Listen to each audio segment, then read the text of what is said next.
Bienvenue au Balado Urbania.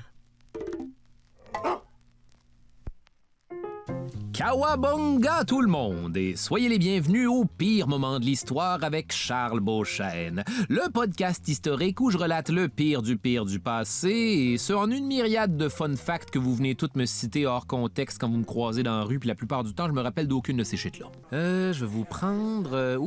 soupe à l'oignon gratiné, ça va être ça. Ben voyons, vous êtes pourtant pas un guerrier viking blessé au combat qu'il faut qu'on vérifie s'il va mourir. Hein?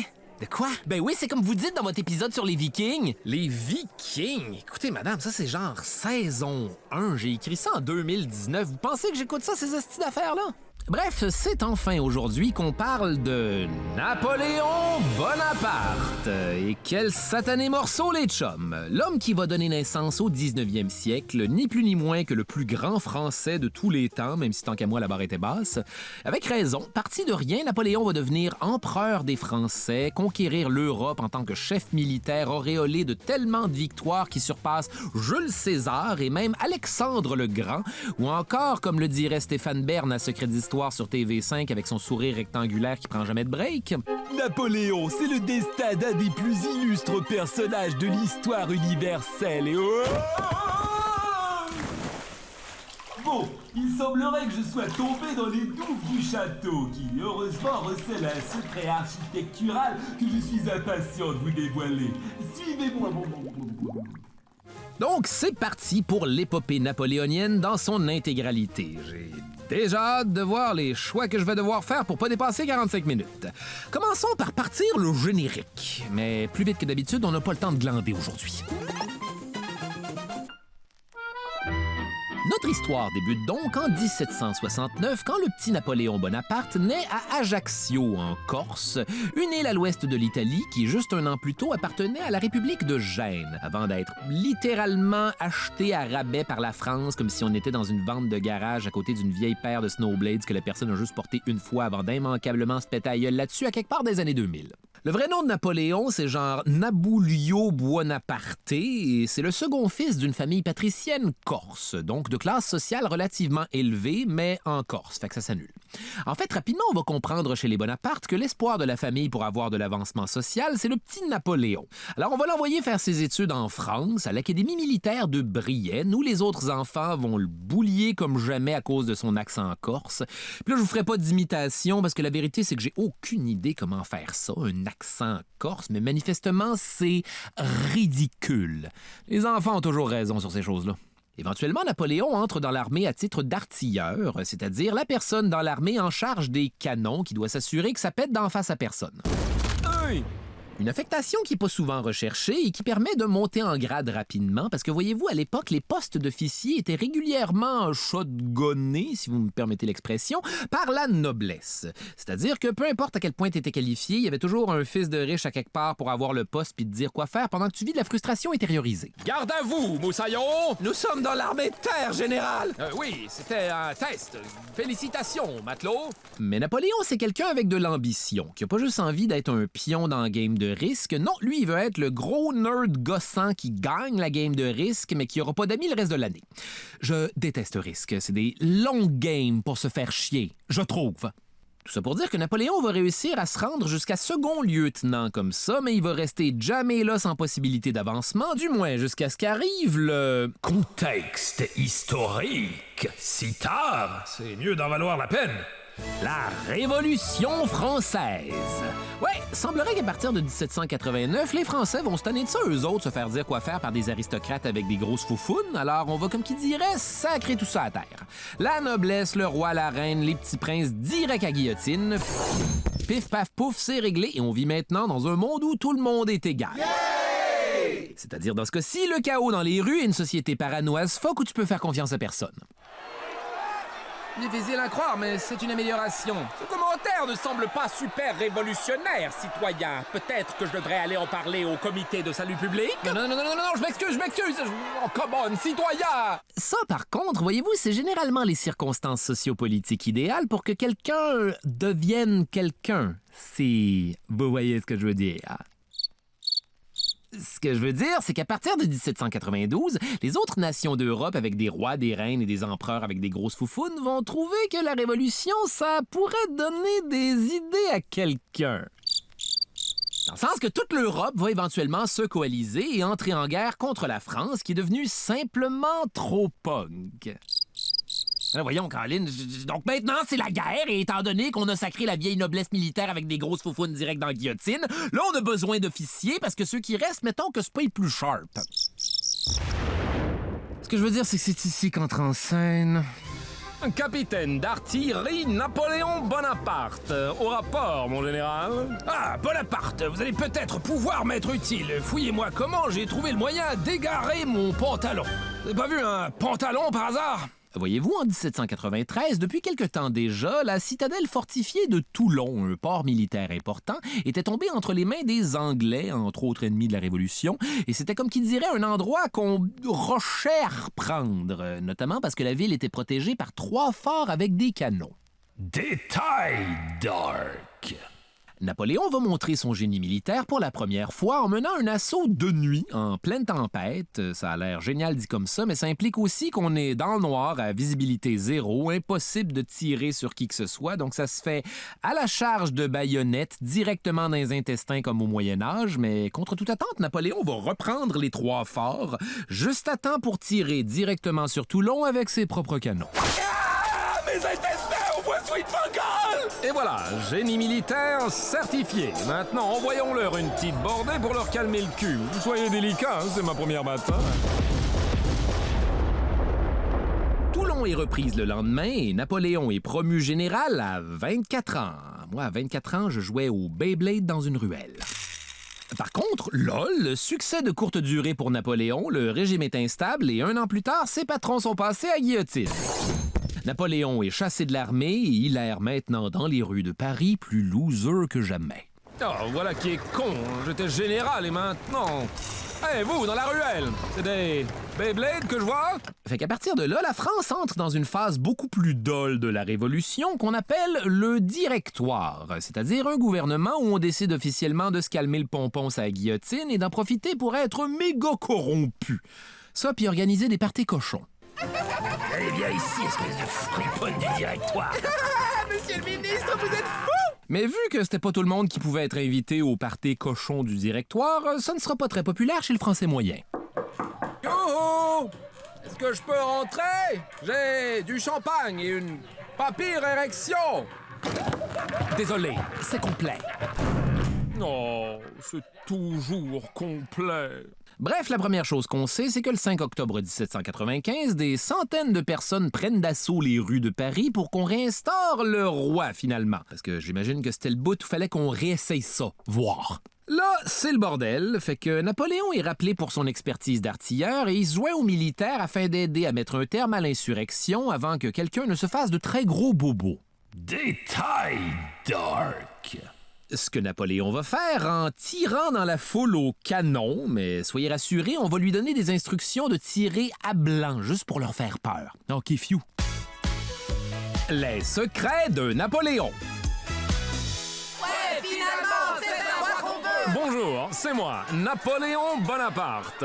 En effet, je n'ai techniquement pas tiré sur la foule avec des boulets de canon. À la place, j'ai fait remplir les canons avec des balles de mousquet et autres potentiels projectiles de métal brûlant. Tenez, on va leur envoyer une petite bordée, vous allez voir, ça va leur calmer le cul. Ah, ça fonctionne, j'ai si peur! Où est mon nez?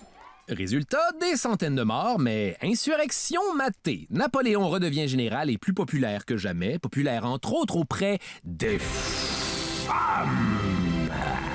Le seul X, c'est qu'il est infernal socialement. Ah, mes hommages, madame. Puis-je vous intéresser à des relations sexuelles? Non. Oh, j'étais pourtant le gentleman ultime. Mon Dieu, il a punché la fenêtre, êtes-vous correct? Oh, je savais bien que vous reviendriez. Trop tard pour le mariage. Je vous trouve laide maintenant. Donc, quelques années de ça, désolé les filles, jusqu'à ce qu'on lui présente lors d'un party une certaine Marie-Joseph Rose de Beauharnais, dit Joséphine. Elle, c'est une mère de 2 enfants dont le mari a été passé à guillotine. Elle a grandi sur une colonie en Martinique. Elle a un accent pas possible.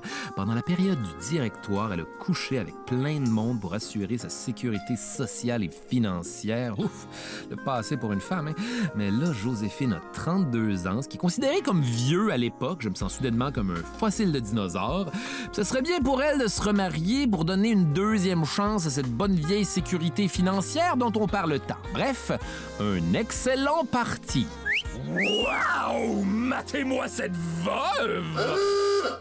Napoléon va capoter sur Joséphine de Beauharnais, entre autres parce qu'elle a beaucoup d'expériences sexuelles et que lui n'en a aucune, mais aussi parce que physiquement, elle ressemble beaucoup à Laetitia Bonaparte, sa mère. Mais bien sûr... Question d'entrer dans la vie de Joséphine, Napoléon va prioriser une toute nouvelle approche de cruise, c'est-à-dire lui écrire des lettres d'amour plusieurs fois par jour et parallèlement accumuler un maximum de renseignements sur elle et ses enfants, question de progressivement s'imposer comme une sorte de figure paternelle super cringe et envahissante. Mais enfin, Napoléon, qu'est-ce que vous faites dans ce buisson? Oh, Joséphine, je n'ai pas pu résister à l'envie de vous rendre visite. Je me suis informé sur vous, et il paraît que vous aimez les surprises et la spontanéité. Quoi de plus spontané que faire éruption dans le jardin directement à travers la haie avec des attentes de relations sexuelles, maman? Pardon? Je veux dire... bonjour, les enfants! Et là, les amis, je veux surtout pas vous mettre dans la tête que c'est une bonne façon de faire, mais fouillez-moi, dans ce cas-ci, ça va fonctionner comme jamais. Ils vont se marier, ça va être une des histoires d'amour les plus célèbres de l'histoire avec un grand H, mais c'est la seule fois que c'est arrivé. Faites jamais ça. Génie amoureux certifié! Le truc, c'est de s'essayer sur une femme avec des problèmes financiers. Détail intéressant. Ouais, soit dit en passant, Napoléon est aussi reconnu pour être un des plus mauvais amants de l'histoire qui se concentre surtout sur mettre son zizi à quelque part puis c'est fini en 12 secondes. Fait que... Ah, et voilà, top chrono, bonne nuit. Je vais assumer ici que Joséphine trouvait ça mercifully short pour de la sécurité financière. Dommage pour elle, à cette époque, Napoléon est méga paumé, puis c'était lui qui croyait que Joséphine allait lui amener de la sécurité financière. Donc, si vous le permettez... Ouais, par contre, la nuit de noces va être short en esti, et pas juste à cause des performances de Napoléon. Je vous rappelle qu'on est en guerre de coalition. Effectivement, les nations d'Europe sont plus coalisées que jamais pour mettre un terme à la Révolution française. Au 18e siècle, un des principaux ennemis héréditaires de la France, c'est bien sûr l'Autriche, avant que ça devienne un pays reconnu principalement pour ses parades de Noël. Ça, puis Hitler. L'objectif de la France, c'est donc d'aller prendre la capitale de Vienne, mais on va envoyer Napoléon en Italie, contrôlée par l'Autriche, pour mener une campagne où il doit essentiellement créer une diversion pour éparpiller les armées autrichiennes en faisant « par ici ». C'est la première campagne de Napoléon comme général et il va, comme qui dirait, excéder son mandat. Détail intéressant. Bref, si initialement on va lui mettre entre les mains une armée désorganisée de gros balourds, Napoléon va te les remettre en shape comme jamais avec des promesses de piller l'Italie. Je vais vous amener dans les campagnes les plus fertiles du monde et vous allez trouver l'honneur et la richesse et possiblement des plats de pâtes savoureux à genre 3 ingrédients et tout le monde capote. Du temps de Napoléon, on fait la guerre avec de l'infanterie en petits soudes de casse-noisettes qui vont se tirer dessus au mousquet à coups de 3 salves par minute avant de se trucider à la baïonnette quand on n'a plus de balles. De la cavalerie pour faire peur à ce monde-là puis les découper en morceaux au sabre la seconde où quelqu'un va paniquer parce que c'est beaucoup de chevaux. Non, finalement, ça me tente plus! Sans oublier des batteries de canons qui vont te faire du ravage dans tout ça comme si on était au bowling. Le boulet m'a arraché un bras avant de passer à travers un cheval! Ne vous laissez pas avoir par l'effet sonore phoné! Ça va être un carnage. En quelques semaines, il va accumuler des victoires tellement incontestables sur les Autrichiens en Italie qu'elles sont encore étudiées aujourd'hui comme un exemple de... Génie militaire certifié!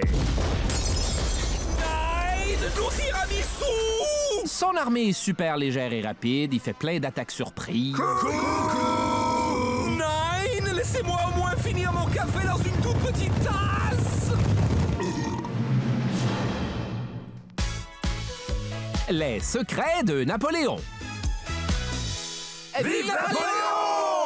Bonjour tout le monde, c'est moi, Napoléon Bonaparte, génie militaire certifié. Vous savez, un autre truc qui va faire ma célébrité dans la vie, c'est que je suis particulièrement aimé de mes soldats. Napoléon! Oui, avec raison. Même qu'ils me surnomment affectueusement le petit caporal. Et la joke, c'est que c'est drôle parce que je suis général et de taille moyenne pour l'époque. Hey, c'est le petit caporal! Oui, oui.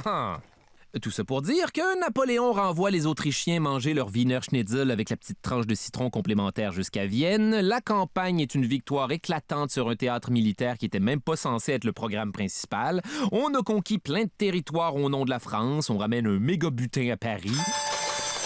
Et Napoléon n'a que 28 ans. Moi, à 28 ans, j'habitais dans un demi-sous-sol, puis mettons que l'eau chaude était intermittente en esti. De retour en France, Napoléon est acclamé en héros et plus populaire que jamais. Je t'aime, Napoléon! Difficile de ne pas le faire, mon brave. En fait, peut-être même un peu trop populaire. Effectivement, le directoire aime pas trop ça parce que Napoléon pourrait commencer à avoir envie de se lancer en politique et peut-être un jour les remplacer parce que les gens vont se rendre compte que le directoire, c'est plus une espèce de club échangiste. Fait que 6 mois plus tard, Napoléon est envoyé en Égypte, un pays complètement random à l'époque, dans une mission un peu bidon, juste pour plus l'avoir dans les pattes, lui pis sa maudite aura de personnage historique important. Gare à vous, les momies.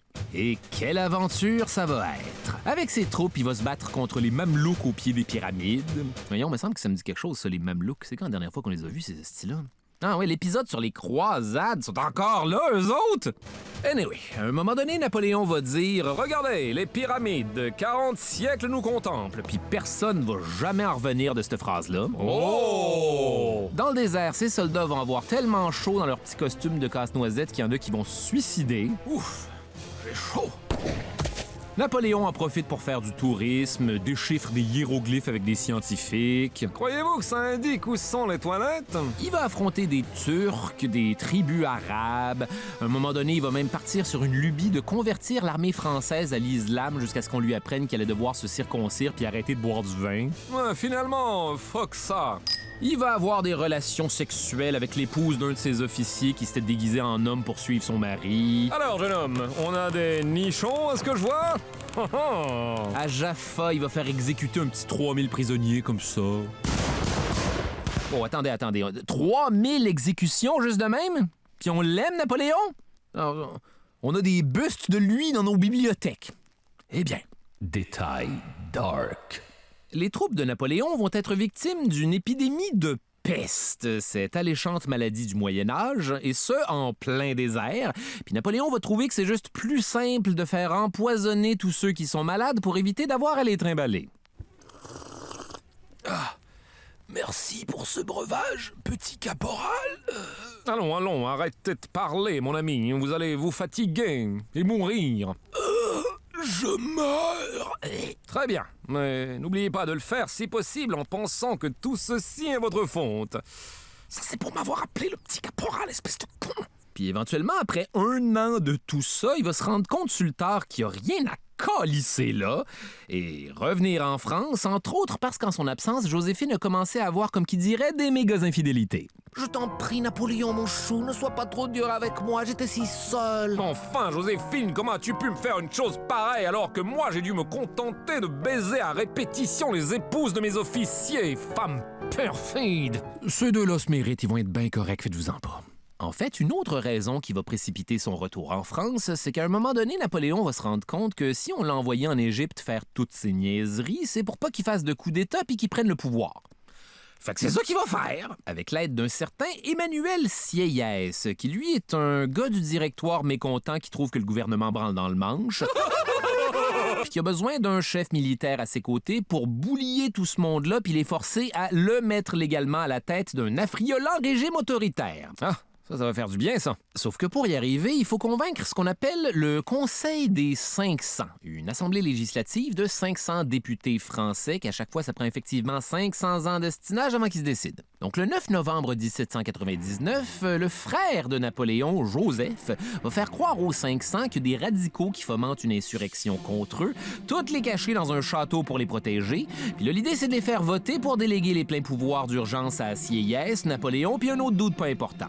Puis là, dès que ça c'est fait, Napoléon est censé débarquer avec l'armée puis faire « Haha, d'un point de vue légal, nous sommes vos boss à cette heure. » Sauf que, prévisiblement, le Conseil des 500 va commencer à s'ostiner pendant un petit 20 heures, ce qui est très long. Sauf quand tu joues à des jeux vidéo, là, autant dire que c'est 20 secondes.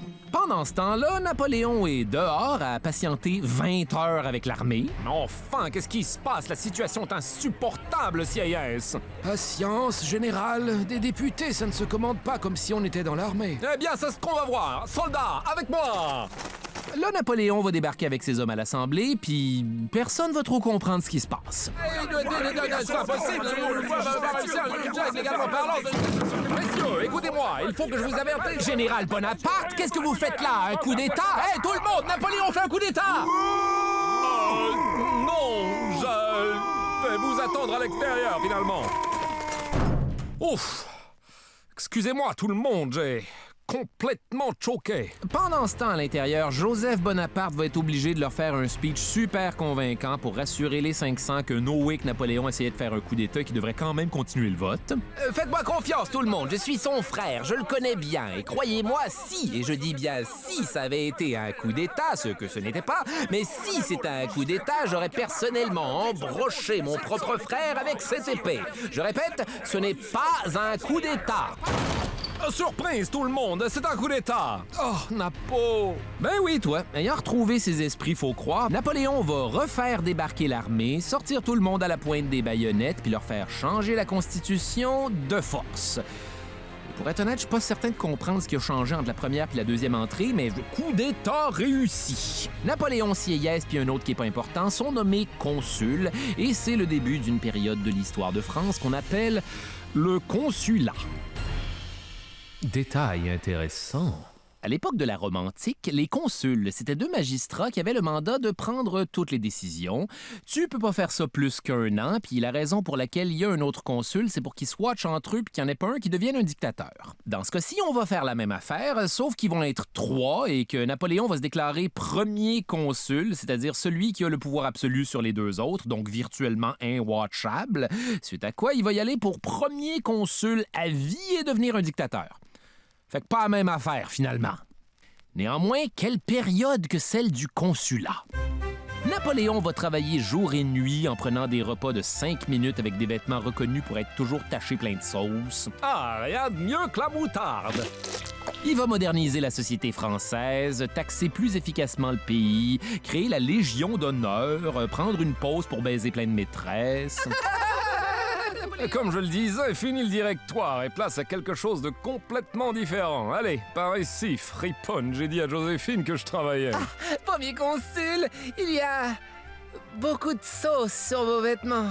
Il va aussi créer le Code civil, garantissant la liberté civile à quiconque, marquant la fin de la féodalité et des privilèges de la noblesse. Tout le monde est donc libre de son destin, vive la France. Tout le monde, évidemment, sauf les femmes, dont il va faire reculer les acquis depuis la Révolution, puis ils redeviennent à toute fin pratique la propriété de leur mari. Mais hey, Légion d'honneur, des médailles, non? N'hésitez pas à m'aimer. Qui veut un mini-buste pour sa bibliothèque? Entre-temps, les nations d'Europe ont décidé de se recoaliser contre la France et ses stupides idéaux de la Révolution de donner du pouvoir à des tout-nus, puis c'est parti pour la deuxième guerre de coalition.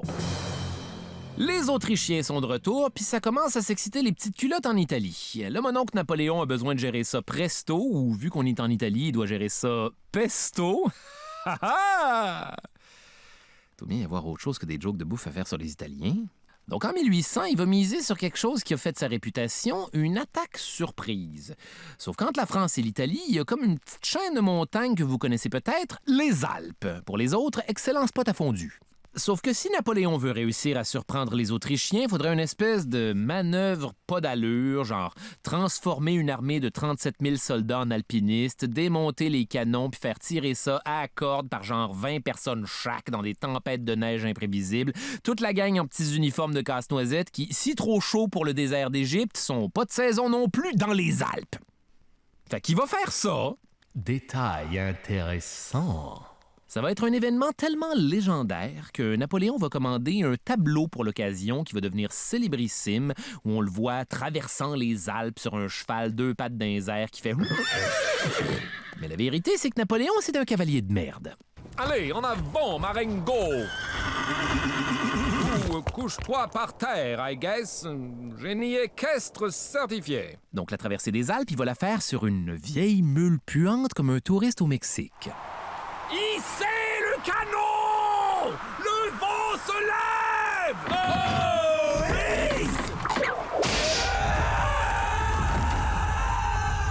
Général Bonaparte, 20 hommes viennent de mourir. Écoutez, lieutenant, chacun ses problèmes. Mais veux-tu bien avancer, espèce de sale bourré de merde? Ouais, par contre, une fois que ça s'est fait puis que Napoléon débarque de l'autre bord en Italie... Dites cheese, les cocos! Les Autrichiens s'envolent vers notre Puis là, trostez-moi que c'est à peu près ça qui est ça pour la deuxième guerre de coalition. En fait, il y a plein d'autres affaires, mais je les considère plates. De rien. Détail dark. En 1804, Napoléon est toujours premier consul à vie, mais il va voir cette réalité challengée quand il va être victime d'une tentative d'assassinat à la vieille bombe à retardement méga foireuse du début du 19e siècle qui va faire 52 morts. En même temps, au début du 19e siècle, les gens n'étaient pas encore super équipés pour reconnaître ça une bombe artisanale.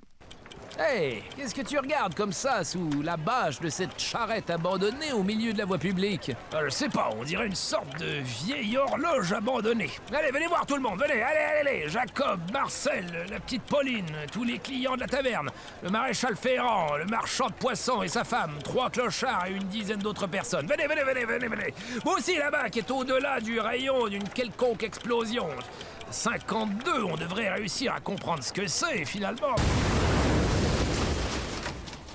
Par contre, Napoléon, lui, est bien correct pour cause de 100% pas être à cet endroit-là. Ça alors, Joséphine, il va y avoir de l'orage.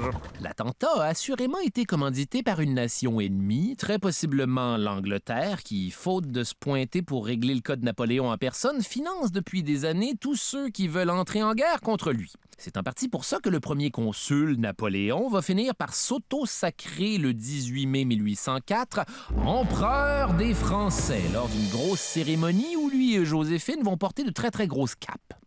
Je me déclare. C'est peut-être beaucoup de cap finalement. L'idée derrière ça, à part être l'empereur des Français, c'est aussi de pouvoir rassurer les autres nations d'Europe que la Révolution française s'est bel et bien terminée en faisant... Regardez, tête couronnée d'Europe, je suis un empereur aussi. Vous avez vu ma cape? Impossible de se déplacer, c'est comme avoir un sofa attaché sur le dos. Legit, non? Sauf que non. Les autres monarques trouvent toutes que Napoléon c'est un esti de parvenu, fait que pour faire changement, ils vont se coaliser puis lui déclarer la troisième guerre de coalition. Par contre, mauvaise nouvelle pour eux, ça fait un petit bout de temps que Napoléon s'organise une armée de 200 000 hommes venus des 4 coins des territoires conquis, ça puis des vétérans des guerres napoléoniennes, tous entraînés pour devenir la meilleure armée du monde, une petite armée qu'on va appeler la Grande Armée. Les secrets de Napoléon. C'est encore moi, votre idole, Napoléon Bonaparte, sujet de plusieurs livres importants. Un des trucs qui a fait mon succès dans la vie, c'est de diviser ma grande armée en petites armées indépendantes avec leur propre commandement, leur propre cavalerie et leur propre artillerie, ce qui permet de se déplacer plus rapidement et de faire des manœuvres complexes avec une précision qui... Aïe, c'est mon fin qui m'a marché sur le pied! Le point culminant de cette nouvelle guerre de coalition va se jouer le lundi 2 décembre 1805 entre Napoléon, les Russes et pourquoi pas les Autrichiens pour le fun, à Austerlitz en Moravie, aujourd'hui la Tchéquie. Une bataille que plusieurs considèrent comme mon chef-d'œuvre et je n'ose pas les contredire. Allez, qui veut un poster de moi sur mon cheval blanc dans des prouesses équestres qui n'ont jamais eu lieu?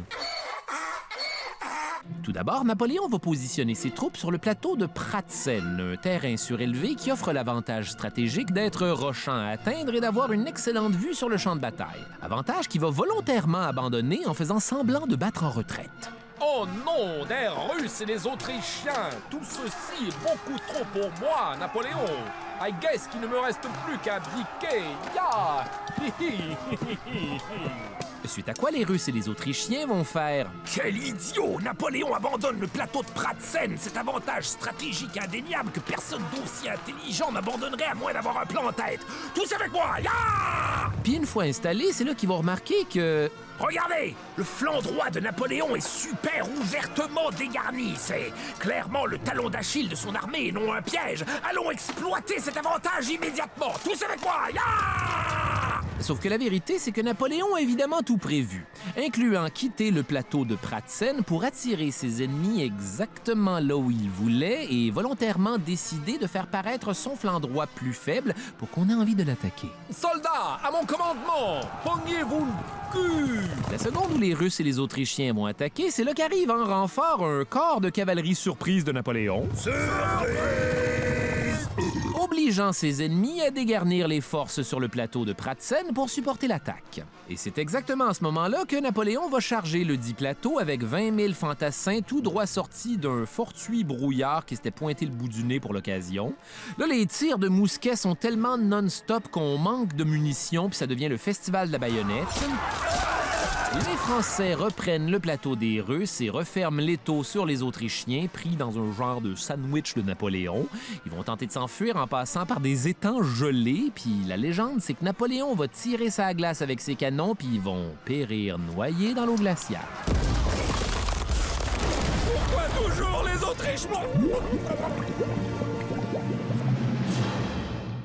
Fast forward en 1807, après pourquoi pas une quatrième guerre de coalition qui va très mal se terminer pour les Prussiens. Génie militaire certifié! Napoléon est maintenant le maître incontesté de l'Europe. En fait, le seul ennemi qui lui reste, c'est l'Angleterre, qui continue de pitcher de l'argent à quiconque veut faire chier Napoléon en 2 bouchées de scone méga sec. Fait qu'il va s'arranger pour donner un petit coup de pied directement dans les testicules métaphoriques de leurs finances en imposant le blocus continental, c'est-à-dire interdire à toutes les nations d'Europe de faire du commerce avec l'Angleterre pour les étouffer économiquement. Sauf que vous comprendrez que Napoléon peut pas être partout en même temps à surveiller tout le monde caché dans le beurrier, ce qui va faire qu'effectivement, le blocus va avoir des fuites un peu partout. Détail dark. Au Portugal, on va carrément refuser de l'appliquer, donc Napoléon va être obligé d'aller les boulier en personne, tant qu'à passer par l'Espagne pour se rendre là, aussi bien en profiter pour stationner une coupe de troupes pour le rappeler c'est qui le boss, et pourquoi pas remplacer le roi d'Espagne par son frère Joseph Bonaparte pour encore plus le rappeler c'est qui le boss. Tout le monde aime Joseph Bonaparte, right? Eh bien non, les Espagnols le détestent, vont très mal le prendre et faire comme qui dirait un Inglorious Bastards à Napoléon, c'est-à-dire que les civils vont attaquer ses troupes de façon continuelle et imprévisible, sortir de la forêt pendant qu'ils dorment, leur couper la gorge dans leur sommeil, les tuer à coups de roche puis les castrer à coups de bûche.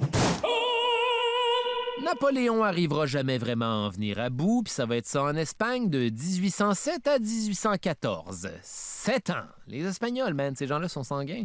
D'ailleurs, voyant que Napoléon roche en Espagne, les Autrichiens sont de retour pour une autre guerre de coalition, qui va être conclue en 4 mois seulement à la bataille de Wagram, la place qui sonne comme un vieux jeu de société emmerdant juste en dessous de la boîte de Monopoly au chalet. Hey, les enfants, on s'ennuie au chalet? Avez-vous essayé Wagram? Faites tourner des pions autour d'un vieux cube en bois. Wagram, une création de ces pervers de chez Ravensburgers. Êtes-vous en esti d'avoir une bonne excuse pour jouer à ça? Wagram! Détail intéressant. Pendant ce temps à Paris, l'impératrice Joséphine s'emmerde et règle ça en faisant des méga dépenses aux frais de l'État. Des fleurs exotiques, le mobilier le plus cher de l'époque en arbres tropicaux, des ananas, 8 volières de perroquets qui crient tout le temps, un zèbre, le dernier émeu noir sur Terre, des cygnes d'Australie, des kangourous, un duo de cacatoès qui disent « Bac, Madame Bonaparte !» ainsi que « Bac, bonjour monsieur, c'est l'empereur !» ainsi que pourquoi pas un orang-outan revêtu d'une redingote qui pitche des morceaux de navet depuis qu'on lui a appris à manger avec un couteau et une fourchette. Des gros achats, effectivement. Napoléon est bien sûr horrifié par les dépenses de son épouse à un point tel qu'il va ordonner que jamais on lui en parle pour toujours en savoir le moins possible. Tiens, je me demande ce que fait Joséphine. Bonjour, monsieur! Napoléon, c'est toi, mon chou. Regarde, j'ai montré à Laurent Houton à remplir un rapport d'impôt avec ses faufounes. Non!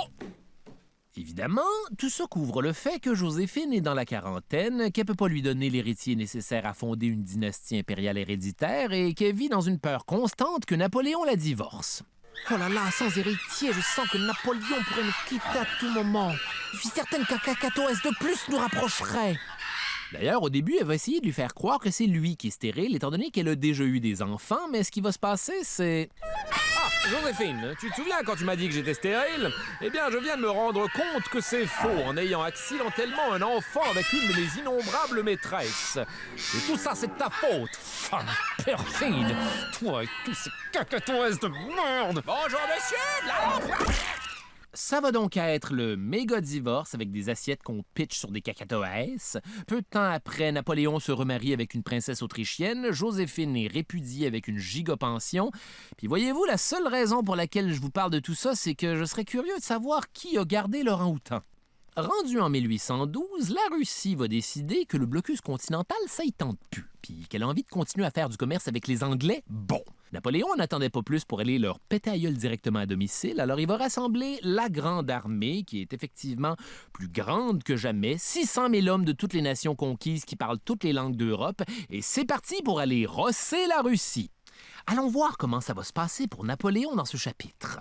Sûrement bien, mais en même temps, l'épisode achève.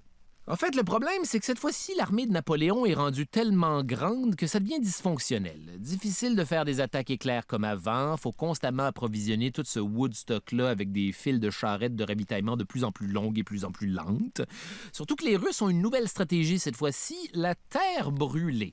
C'est-à-dire ne jamais engager Napoléon directement, toujours battre en retraite pour le forcer à s'enfoncer de plus en plus profondément dans leur pays fret et inhospitalier, alors qu'ils brûlent tout derrière eux, les fermes, les champs, les récoltes, bref, tout ce qui pourrait être utilisé par l'ennemi. Général, les troupes sont affamées! N'ayez crainte, je vois une ferme là-bas, je nous ai sauvés. Je vous en prie, servez-vous! Donc, plus Napoléon s'enfonce en Russie, plus les ravitaillements pour son armée géante sont loin. Ce qui va peut-être être une catastrophe, je sais pas. C'est pas vrai, je sais. Napoléon va se rendre comme ça jusqu'à Moscou et débarquer dans une ville vide où sévit un incendie qui a déjà détruit plus de 80% des habitations. Bon, eh bien, tout porte à croire que j'ai conquis la Russie. Pourquoi je me sens loser maintenant? Il va envoyer une lettre au tsar pour qu'on commence à négocier la paix au plus vite parce qu'il fait fret. Sauf que, comme le disait mon professeur de latin, c'est un piège à con puis Napoléon vient de tomber dedans. Effectivement, le plan, c'est que personne va répondre pendant des semaines, obligeant Napoléon à poireauter jusqu'à ce qu'il se fasse pogner par un petit truc banal qu'on appelle l'hiver russe. Détail dark! Fait que là, soudainement, il fait moins 40, il y a de la neige comme jamais, Napoléon est 800 km dans le cul du territoire russe, le ravitaillement est jamais dans un banc de neige à quelque part. Il reste même plus une bâtisse à Moscou pour s'abriter. Fait qu'il reste plus qu'à retourner en France.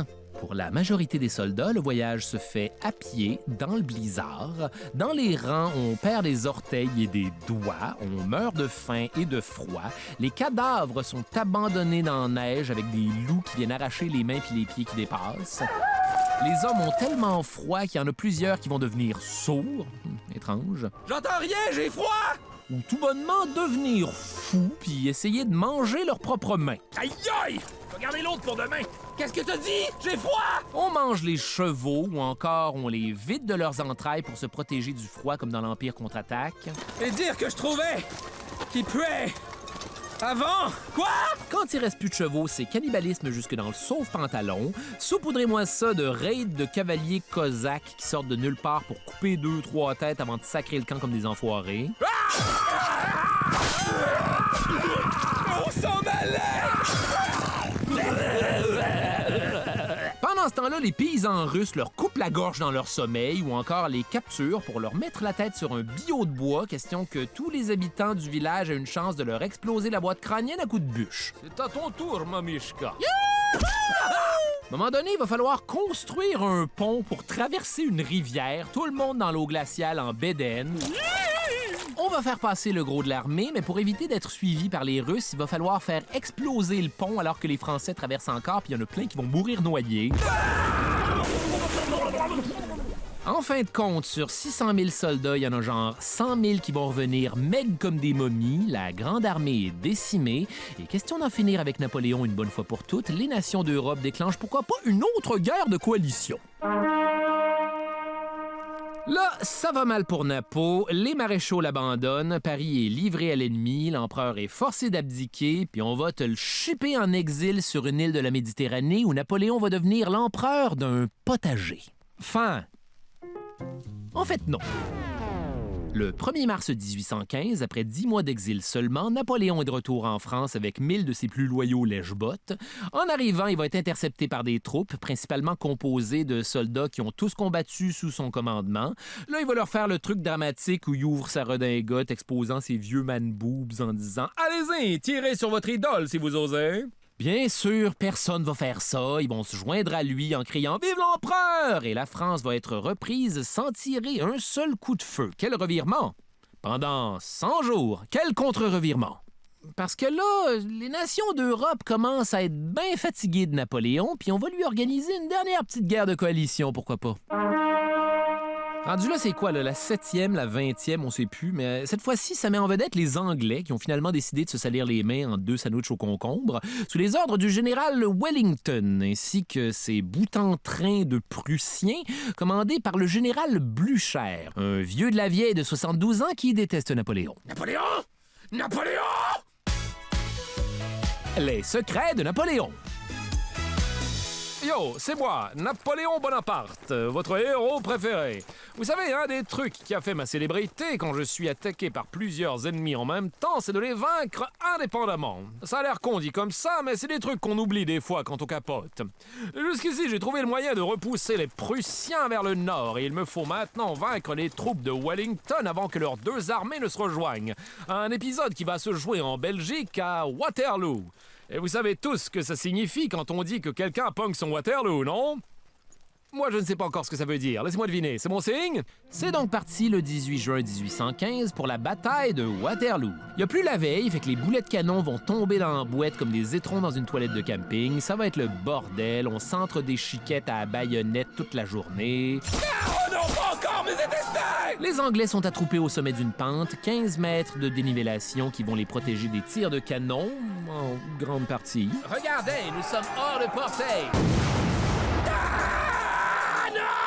Wellington va ordonner qu'on recule les lignes de 100 pieds. Un des maréchaux français va croire qu'ils battent en retraite et improviser une méga charge de 9000 cavaliers. Ah ah, matez-moi ces caves, ya! Jokes on him, après toutes ces guerres de coalition, on a compris comment venir à bout des charges de cavalerie en créant des carrés de fantassins baïonnettes sortis comme un porc-épic, ce qui est rochant à vivre pour un cheval.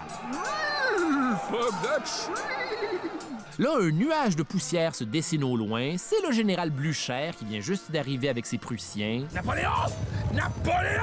C'est la débandade. Les Français déploient la garde royale, les vétérans des vétérans de toutes les guerres napoléoniennes, qui vont se faire prendre comme jamais les culottes baissées en souricière par des troupes embusquées dans les herbes hautes, et l'officier général Pierre Cambronne va déclarer poétiquement « Oh merde! » Là, voyant que la garde royale est dans la merde, les Français battent en retraite, et pour ceux qui se demandent où est Napoléon pendant ce temps-là, il est derrière les lignes sur un gros coussin parce qu'il y a un hémorroïde de tous les diables. Aïe, mon pauvre cul! Qu'est-ce qui se passe? J'ai gagné? Et voilà, c'est la fin pour Napoléon Bonaparte, qu'on expédie en exil une fois de plus, mais cette fois-ci, pour s'assurer qu'il soit pas tenté de revenir, on va l'envoyer sur l'île Sainte-Hélène. Pas celle à côté de Montréal avec un parc d'attractions plein de petits gars avec des boucles d'oreilles. Non, une roche volcanique au beau milieu de l'Atlantique avec 2000 soldats anglais puis 2 bateaux qui font le tour de l'île 24 heures sur 24, comme si c'était Hannibal Lecter qu'on gardait là. Fait que du bon temps comme ça pendant 6 ans jusqu'à sa mort en 1821. Et quand on va faire son autopsie, les médecins vont réaliser qu'il y avait un petit pénis. Donc excusez-moi de finir là-dessus, mais tout ça pour ça, faut croire. Fin. Le fin mot de l'histoire avec un grand H. Donc Napoléon Bonaparte, un si grand personnage de l'histoire, mais qu'est-ce qu'il y a à retenir de ce gars-là? Ben, tout d'abord que c'est un humain, tout ce qu'il y a de plus humain, un peu fucker, capable du meilleur comme du pire. Par contre, ce qui est impressionnant, c'est bel et bien la légende qu'il laisse derrière lui. Je veux pas être quétaine, là, mais Napoléon, c'est le rêve américain, en quelque sorte. L'idée que quelqu'un peut partir de rien et s'élever à des sphères stratosphériques, tout en étant souvent un tas de marde sur le chemin. En fait, j'irais même jusqu'à dire qu'il y a un petit Napoléon Bonaparte en chacun de nous. Ah, et avant que j'oublie, voulez-vous savoir pourquoi finalement il y avait toujours une main dans son manteau sur les portraits? Vous allez être déçus. C'est parce que c'était une pose élégante de l'époque pour pas avoir les bras qui pendent comme un ado, étant donné que les pantalons avaient pas de poche. Dole, n'est-ce pas? Je m'appelle Charles Beauchesne et le cauchemar se poursuit dans un prochain épisode.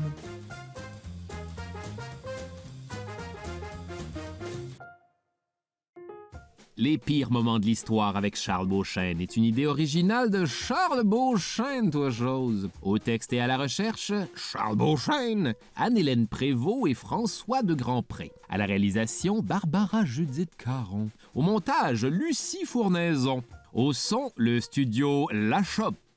À la coordination, Clément Turpin. À la production, Rosalie Granger. Producteur exécutif, Raphaël Huismans et Philippe Lamarre. Les pires moments de l'histoire avec Charles Beauchesne est une production d'Urbania.